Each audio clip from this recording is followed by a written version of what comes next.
দেখতেছ পেঁপে পেঁপে কি দিয়া কি করবা? পেঁপে দিয়ে পেঁপের ঘন্ট করি। পেঁপের ঘন্ট? কালকে যে তুফানের সবগুলি পেঁপে করে দিছে, ফেলে দিছে। হ্যাঁ, এই এখান থেকে কাঁচা পেঁপে লইছি, পুড়ে যাচ্ছি। ও সবগুলি তুমি কুড়াইছো? হ্যাঁ, তার কেটা পুড়াইব। পেঁপে দিয়া কি রান্না করবা? ঘন্ট? ছোট ছোট করে আলু ভাজা, বাদাম দিয়া, কিশমিশ দিয়া, এটা শুকনো করে পেঁপের ঘন্ট। একে খাইতে চলে এসো। আজকে নি হইব মেনুটা? আচ্ছা, পেঁপের ঘন্ট তো আমি শুনছি না, মাছের ঘন্ট করতে শুনছি। এটা আবার কেমনে খাওয়ান লাগে পেঁপের ঘন্ট?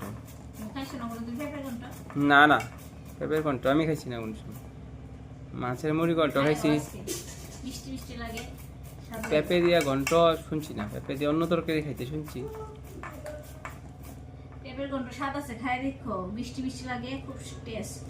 আর বাদাম টাদাম দিলে টেস্টে আলাদা আলাদা হয়ে যাবে। দেখি আজকে তোমার হাতের পেঁপের ঘন্ট খেয়া কিরকম মজা হইব। খাইয়া দিবি, এটা দিও দিলে। এই তা তো অবশ্যই। আমার পেঁপের ঘন্ট করা শেষ।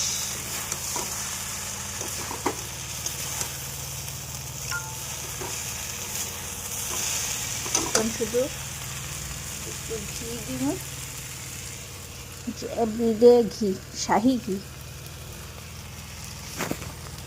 খায়া কৌছে ঘন্টটা দিয়ে ভাত খাইতে কেমন লাগতেছে?